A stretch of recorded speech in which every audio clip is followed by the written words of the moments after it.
Pat, it seems a while ago since your last league game. You've had Prem Cup fixtures, the Argentina game. What have the last few weeks been like for you and the squad? Yeah, it's been a really great challenge, and I say that in the sense that certainly with all the injuries, it has a knock-on effect, but a positive one because it forced us to coach what we have left, and a lot of those guys stepped up. I think, we were disappointed with the performance in the Bath game, but we came and we were really clear. We saw improvement in the Argentina game, and then we there's no doubt we had the opportunity to win and should have won the game against Exeter.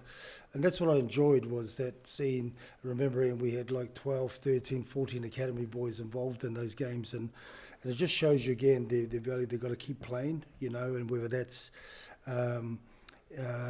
for clubs, but I'd love to have a second team playing because you can see the improvement, and a real credit to the coaching and John Barnes and the coaching group. They gave those guys an opportunity to improve, and we saw that. Possibly one of the worst injury crises, if I use a journalistic word, pre-Prem Cup and stuff. Is there any light at the end of the tunnel going into this weekend's game? Yeah, I mean, Jimmy Williams back, Noah Hewitt's there as well. I think the biggest thing is that I'm really pleased with the guys, the way we managed it. Like, to look back and, we had a pretty tough start, 5 games, and we got 3 wins. So that's given us a platform. But then this period of time has allowed all the rest of the squad to get some opportunity, and not just opportunity to play, but we really opportunity to perform in a Bears jersey. And that allowed then coaches to sit down with these guys one-on-one, show them areas of improvement. The one thing I didn't want to see is a player play in their first game, you're given some learnings, and the next week it's the same thing, and we didn't see that. We saw so many guys adapt and adjust to the level of the game, but also what we require from them. So that's going to hold us in great stead, because this block now is all about it's a tough block, and it's traditionally where we don't go so well. History shows us that we don't get as many wins in these winter months. So history just gives us that opportunity to see where we came from, but it doesn't determine we go through. So it's enabled us to put some work, and with the group that we have, other players will step back in, eventually. But yeah, every week I'm expecting someone to be available.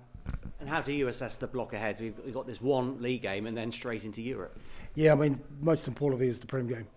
We've got to get this game nailed, top of the table. Saints having a good season, some quality players, well coached. So we know that our whole focus is, there's 5 points available, and we've got to go after that. And then once that's done, then we'll move to Europe. It wasn't so long ago they were champions. They're ahead of Bath in the league table. What makes them so good? They've got obviously some consistency in their group. They've got some quality players. They've got a lot of England players. They've got a lot of British Lions. Last year they showed that there was, what they did in Champions Cup, the quality time. They just got hit with injuries, and that's the big challenge for all coaches and coaching teams, is how you manage your injuries. So ourselves and Gloucester probably had the most injuries in that period of time, and we've worked our way through it. I'm excited when we get full strength again, and you'll know that by the quality of your bench. And that's the challenge for all the teams, because they are going to happen. Injuries are going to happen, and so how you manage it. And so, but now it's just all focused on this week. How do you manage your international players over the next few days and indeed weeks? Yeah, good. Like, they've had good breaks. Not all of them have been involved before. Genji's having his break now. He obviously played on Sunday, so he's been fully involved in all 4 test matches, fully involved in the leadership, the driving of the successful England team. So we knew for him, he just stay and go on holiday with Meg and the kids and just get a break. So he's doing that. He'll be back next week, but everyone else is all back in. And a few more mullets, I think, around Bristol with Ben Hard signing his new contract. Just state the obvious, really, but what does he bring to the squad on and off the pitch? Yeah, phenomenal player. I would be stating the obvious. Everyone can see it.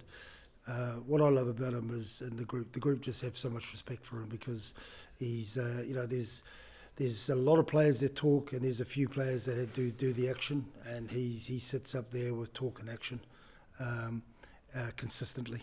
I think all of us know probably very, very difficult to find where he's had, a poor game. I don't think he's ever had a poor game. He just his bottom line is so high, and that's because his mindset's tough. So no, we're really pleased. He's a valued part of our team. Go well, thank you. Thank you.